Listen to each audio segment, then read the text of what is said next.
2022년 3월 22일 화요일 새벽 말씀 나눔입니다.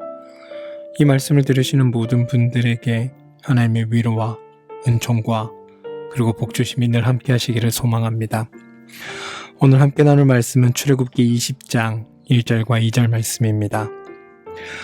하나님이 이 모든 말씀으로 말씀하여 이르시되 나는 너를 애굽 땅 종 되었던 집에서 인도하여 낸 내 하나님 여호와니라. 출애굽기 20장 1절에서 2절 말씀. 오늘 읽은 출애굽기 20장은 구약에서 가장 유명하고 또 중요한 내용이 담겨 있는 장입니다.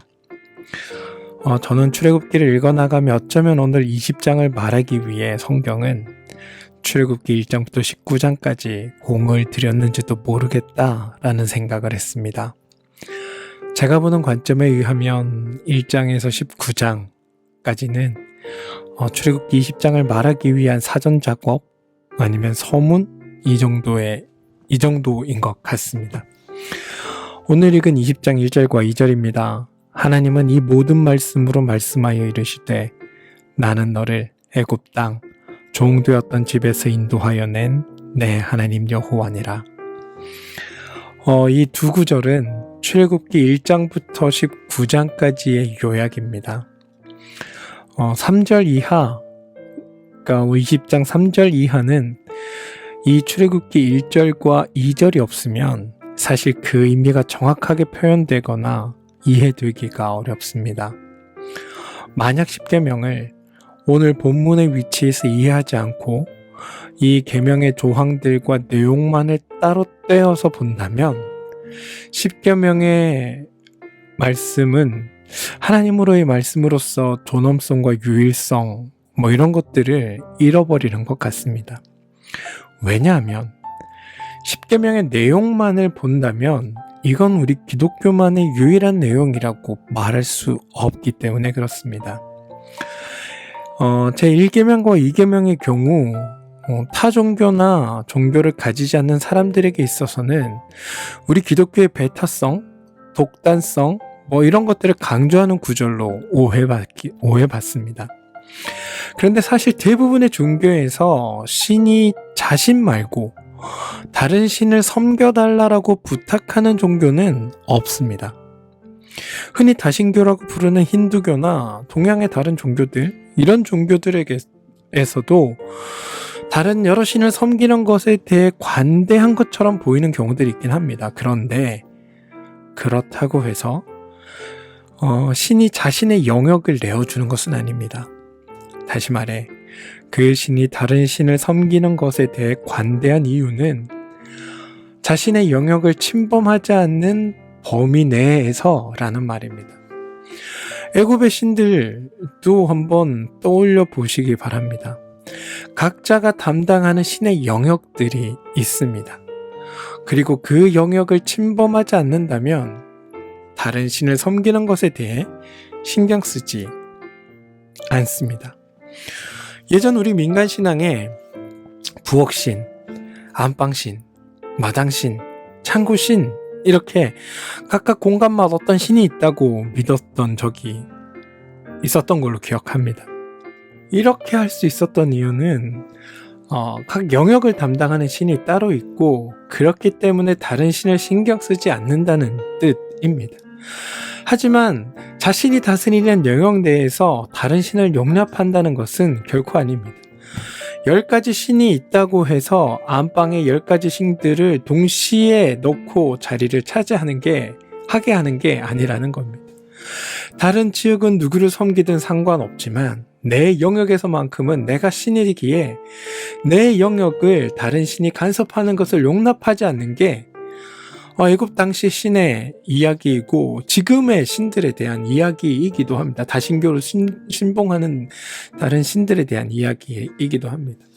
따라서 대부분의 종교는 명시하지만 않았을 뿐이지 제1계명과 2계명이 없는 종교는 없습니다. 따라서 이게 기독교의 유일성이라고 말할 수 없고 배타성의 표시라고 말할 수 없는 겁니다. 내용만을 가지고는 다른 종교와 다를 바 없다는 뜻입니다. 그리고 5번째부터 10번째 계명의 경우도 마찬가지입니다. 이 계명만 따로 떼어놓고 보면 사실 인간이 존재하는 모든 곳에 있는 일반적인 가르침들과 크게 다르지 않습니다. 어느 종교든 어느 사상이든 동서고금을 막론하고 사람들이 모여 사는 곳에서 강조되는 가르침입니다. 어느 종교가 부모를 멸시하라고 가르치겠습니까? 어느 종교가 살인하라고 권하며 도둑질이 사회의 미덕이라고 강조하는 사회가 어디 있겠습니까? 세상 어디도 간음을 부추기거나 이웃에 대해 거짓 증언을 일삼기를 제한하고 너의 이웃을 것을 탐내라고 가르치는 종교는 없습니다. 이것은 우리가 사는 사회에 동서고금을 막론하고 서로가 함께 살아가는 공동체 안에서 서로가 잘 살기 위해 사회적 합의 내지는 약속의 일환으로 우리는 이해하고 받아들일 수 있습니다. 그러므로 10계명에 명시된 내용만을 가지고서 물론 이 계명을 지금 어떠한 새로운 관점으로 해석하냐에 따라 강조하는 의미의 바들이 달라질 수는 있습니다. 하지만 적어도 명시된 내용만으로서는 우리 기독교의 독특성 또는 하나님의 유일성을 강조할 수 없다는 겁니다. 그러면 왜 하나님은 이러한 가르침을 율법으로 이스라엘 백성들에게 내리신 걸까요? 제가 보기에 10계명의 핵심은 3절 이하의 율법적 조항에 따른 것이 아닙니다. 바로 오늘 읽은 1절과 2절입니다. 1절과 2절에 10계명의 핵심이 있고 이 10계명 핵심에 들어가는 가장 중요한 것은 바로 여호와 하나님입니다. 하나님이 이 말씀을 하셨다. 이게 중요한 겁니다. 똑같은 말일지라도 말하는 사람이 누군가에 따라 그 권위가 달라지는 경험들을 아마 해보신 적이 있을 겁니다. 적확한 예는 아닐지 모릅니다. 느낌을 전달하기 위해 조금 무리한 예를 한번 들어보겠습니다. 만약 제가 어떤 공부를 통해서 성경을 깊이 이해하고 거기에 대한 해석을 그럴듯하게 만들어서 여러분들과 나누었다고 합시다. 그런데 서울에 엄청 유명한 목사님이 그것을 듣고 자신의 방송 또 자신의 설교에서 그것을 그냥 말한다면 제가 말할 때는 그럴 수도 있겠구나 했던 이야기가 정말 그렇구나 라는 이야기로 바뀌어 들리지 않겠습니까? 산에서 30년간 혼자 살던 사람이 열심히 삽시다 라고 말하는 것과 사회에서 어느 정도의 성공과 성취를 열심히 노력하여 이룬 사람이 열심히 삽시다 라고 말하는 것은 그 의미나 똑같은 말이지만 그 의미나 파급력에 있어서는 비교할 수 없습니다. 따라서 같은 말일지라도 말을 하는 사람에 따라 또는 듣는 사람에 따라 전혀 다르게 전달된다는 겁니다.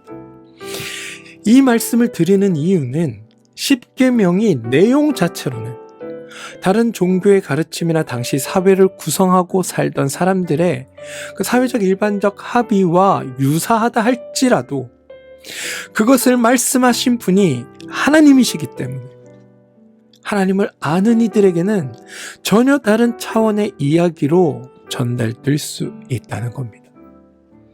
오늘 본문은 이 말씀이 하나님의 말씀임을 우리에게 강조합니다.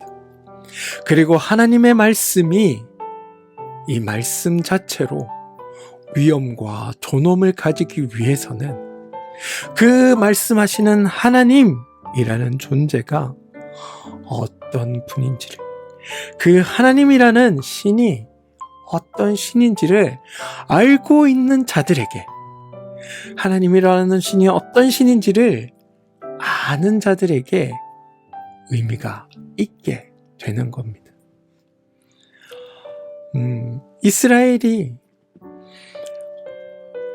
그리고 말씀을 읽은 우리에게 하나님이 어떤 분인지를 알아야 한다고 강조하면서 성경은 출애굽기 1장부터 19장까지를 걸쳐 우리에게 설명하고 있습니다. 하나님을 만약 알지 못하는 사람들이 10계명을 들으면 이거 그냥 다들 하는 말 아니야? 그냥 다들 알고 있는 이야기 아닌가? 라고 말할지라도 하나님을 아는 이들, 하나님 됨을 경험한 이들은 단순히 누구나가 하는 말이 아니라 우리가 반드시 기억하고 삶의 기준으로 삼아야 하는 말로 들린다는 겁니다.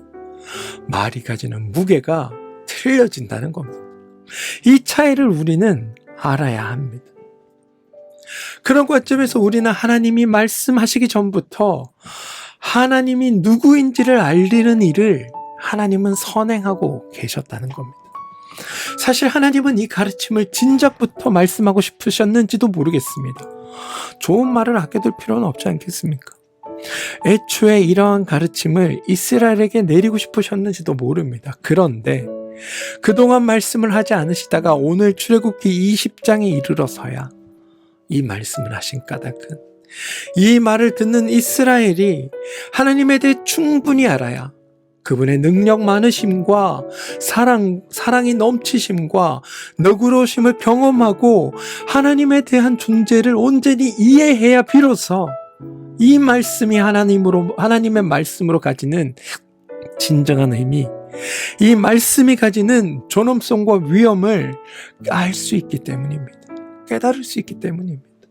물론 앞서도 말씀드렸다시피 이러한 가르침은 하나님이 말씀하시기 전에도 아마 인간 사회적인 보편적인 사회적 합의 내지는 인식으로 있었을 겁니다. 그런데 그런 게 있긴 했지만 사회 가운데 정확하게 전혀 적용되지 않고 있는 인간 사회를 보시면 그것들이 적용되어지고 시행되어서 진정 인간다운 삶을 살아가기를 바라시는 하나님의 그 뜻이 하나님의 말씀을 통해 전달되면서 하나님을 아는 이들에게는 다른 차원의 말씀으로 변화하게 되었다는 것을 우리는 이해할 수 있어야 됩니다. 알고는 있지만 상상 속의 꿈의 이야기가 그 이야기를 우리가 실천하고 행함으로 이 현실 세상으로 가져오는 것, 그래서 우리가 살아가는 세상이 온전한 행복과 참된 기쁨과 함께 살아가는 행복이 가득한 곳으로 만드는 일, 그것이 하나님이 이 말씀을 우리에게 주신 이유일지도 모른다는 겁니다. 저는 이 사실이 여러분들에게 이해되기를 소망합니다. 언젠가 봤던 책 제목에 이런 게 있었습니다.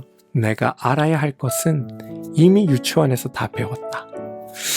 함께 살아가기 위해 중요한 것은 새로운 것에 있는 것이 아니라 우리가 이미 알고 있던 것을 삶에서 어떻게 구현하고 실천하며 살 것인가 하는 문제에 달려있는 것처럼 오늘 하나님의 율법도 마찬가지입니다.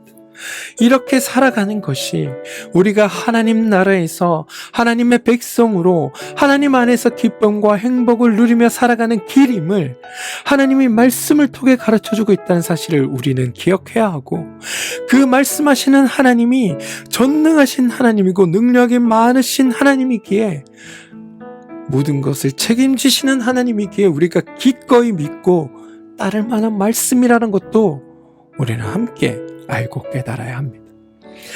하나님이 하나님임을 알리시는 과정이 바로 출애굽 과정이었습니다. 출애굽은 단순히 지역적으로 애굽에서 광야에서 나왔다는 것이 아닙니다. 사회적 신분이 종이나 노예에서 자유인이 되었다는 것에만 의미가 있는 것이 아닙니다. 출애굽의 핵심은 출애굽 과정을 통해 하나님을 모르던 사람이 하나님을 아는 사람으로 변화되었다는 것에 있습니다. 이제 이스라엘은 하나님에 대하여 계시를 받은 자, 하나님을 만나본 자가 되었습니다. 그리고 말씀을 따라 함께 걸었던 우리 역시도 이스라엘과 같이 하나님을 아는 자가 된 것입니다. 그런 이들에게 하나님은 하나님의 말씀을 우리에게 부여하고 계시다는 겁니다. 그럼 이 출애굽 과정을 통해 본 우리에게 보여주신 하나님의 모습은 어떤가요? 바로 살아계신 분, 살아계시면서 일하시는 분, 이게 우리의 하나님입니다. 우리를 위해 일하시는 하나님, 살아계시면서 함께 하시고 또한 우리를 위해 자신의 모든 것을 내어주시는 하나님, 그분이 바로 우리의 하나님입니다.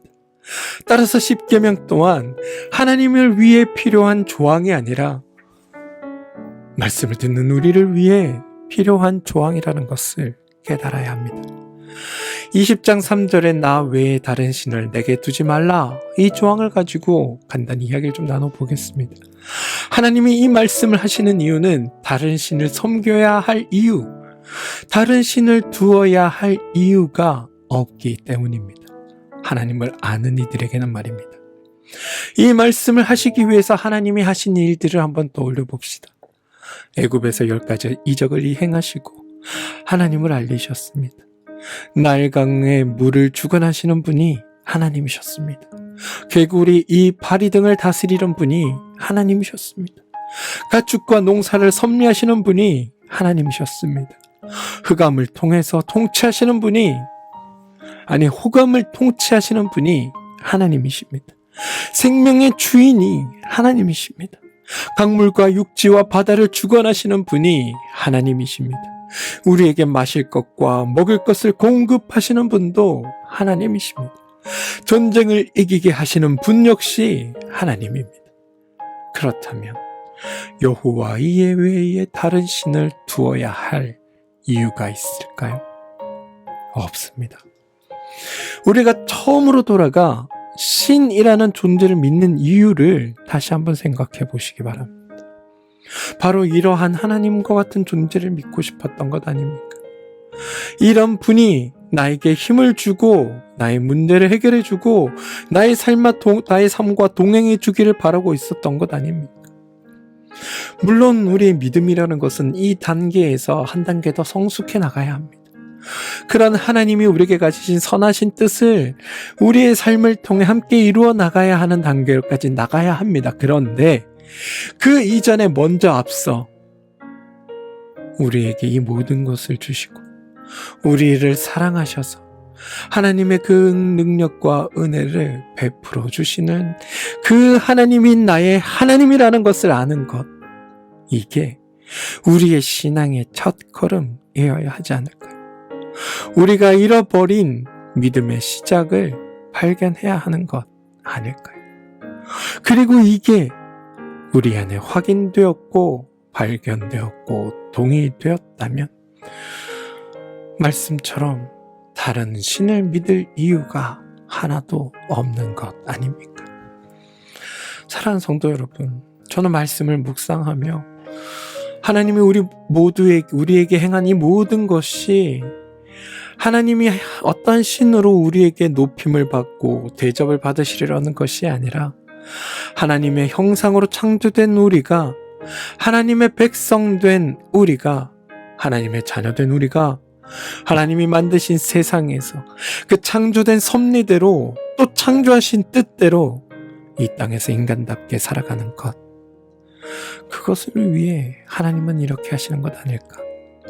더불어 우리에게 너희의 삶을 책임지고 이끄는 그 존재가 바로 나 여호와 하나님이며 나는 능치 못할 일이 없는 전능한 하나님으로 너희와 동행하고 있다는 사실을 우리에게 말씀하고 있는 것은 아닌가라는 생각을 해보게 되었습니다. 그렇습니다, 여러분. 사실 하나님은 하나님이시기에 하나님에게는 필요한 것이 어떤 것도 없습니다. 도리어 하나님이 우리의 눈높이로 내려오셔서 우리와 같이 낮아지셨고 우리를 높여주시고 우리를 돕고 계신다는 것을 우리는 알아야 합니다. 자신의 아들을 보내어 죽기까지 우리를 사랑하여 주시는 하나님, 저는 이 사순절에 이러한 하나님의 그 마음, 하나님의 존재, 하나님에 대해 다시 한번 우리가 새롭게 발견하고 그 하나님을 바라볼 수 있는 시간이 되기를 소망합니다. 하나님의 높고 크신 은혜와 사랑, 그것을 우리 모두가 깨닫게 되기를 소망합니다. 출애굽기의 여정을 통해 우리에게 모든 것을 베푸신 하나님의 그 도우심과 은혜와 복주심이 오늘 말씀을 듣는 여러분들에게 함께하기를 기도하겠습니다. 함께 기도합니다. 하나님, 우리는 하나님을 안다고 말하지만 하나님을 안다는 게 어떤 의미인지는 자꾸만 잊고 삽니다. 그래서 하나님의 일하심을 보지 못하고 하나님의 행하심을 외면하며 지냅니다. 그러면서 내 삶의 괴로움과 어려움 앞에 하나님이 없는 것 같다고 여기며 살아갑니다. 그러다 보니 믿음의 열정은 사라지고 무덤덤해진 나의 모습이 이젠 더 익숙해져 있음을 보게 됩니다. 그런데 주님, 다시 한번 하나님을 알고 하나님을 찾게 도와주시옵소서. 예전에 알던 하나님을 다시 만나게 해주시고 하나님의 말씀을 듣게 하소서.